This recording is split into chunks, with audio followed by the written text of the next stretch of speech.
அனைவருக்கும் சிறந்த நல் வணக்கங்கள். தை பிறந்தால் வழி பிறக்கும். இந்த தை மாதத்தில் யாருக்கெல்லாம் சிறந்த நல்ல யோகங்கள் பிறக்கப் போகிறது அப்படின்றத இந்த நிகழ்ச்சியில் பார்க்க போகிறோம். முதலில் மேச ராசிக்கு தை பிறந்தால் வழி பிறக்குமா அப்படின்றத பார்ப்போம்.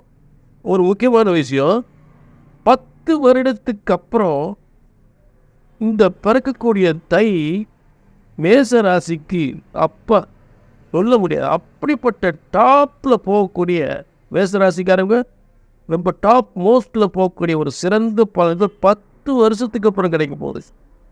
அதாவது ஒரு மனுஷனுக்கு எல்லாமே நல்லதாக நடக்காது எல்லா வருஷமும், ஆனால் 10 வருஷத்துக்கு அப்புறம் கிடைக்க போகுது. அது என்னன்னு பார்ப்போம். சரி, முதலில் மேசராசினுடைய கிரக அமைப்புகள். மேசத்தில் குரு, 6ஆம் இடத்தில் கன்னி ராசியில் கேது, 8ஆம் இடத்தில் விருச்சிக ராசியில் சுக்கிரன், 9ஆம் இடத்தில் செவ்வாய் புதன் தனுசு ராசியில், 10ஆம் இடத்தில் மகர ராசியில் சூரியன், 11ஆம் இடத்தில் கும்பராசியின் சனி பகவான், 12ஆம் இடத்தில் ராகு. இதுதான் மேசராசியுடைய கிரக அமைப்புகள். ரொம்ப பார்த்தீங்கன்னா முதல்ல இந்த தை பறந்த உடனே 3ஆம் தேதி, தை 3ஆம் தேதி வீடு வாசல் காரு பங்களா சொத்துக்கள் அப்படின்னு பெறக்கூடிய ஒரு சிறந்த யோகம். அப்பா பார்த்துட்டேன், நடக்கும், நிச்சயமாக நடக்கும், உறுதியாக நடக்கும். இது சித்தர் வாக்கு ஜோதிடம் சொன்னது நடக்கும். தை 3க்கு அப்புறம் ஒரு சிறந்த யோகம். அடுத்து இந்த தை 3லேயே வெளிநாட்டுக்கு போகிறவங்க நல்லபடியாக போவாங்க, கை நிறைய சம்பாதிப்பாங்க.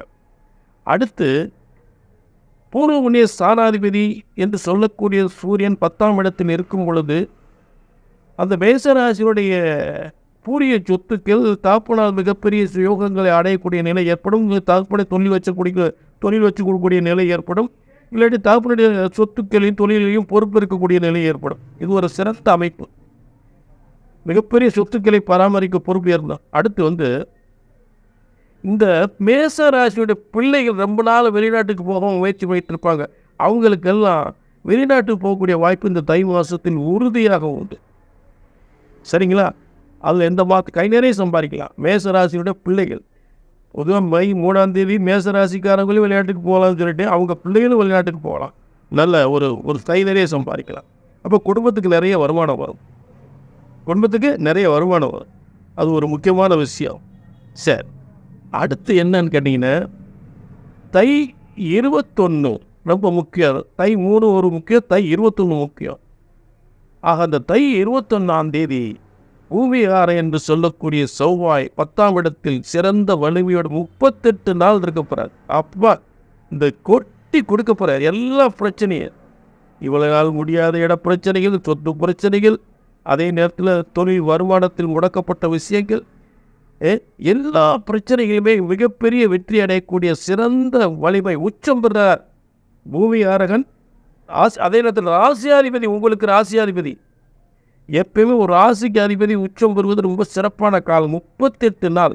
ஆக நீங்கள் நினைச்சதெல்லாம் சாதிக்கலாம். முழு வெற்றி. நீ நினைச்சதை சாதிக்கலாம். நினைச்சது அத்தனையுமே வெற்றி தான். இந்த அடுத்து இந்த தை 22 திருமணம் ஆகாதவர்களுக்கு திருமணம் நடக்கும், குழந்தை பாக்கியம் பிறக்கும்.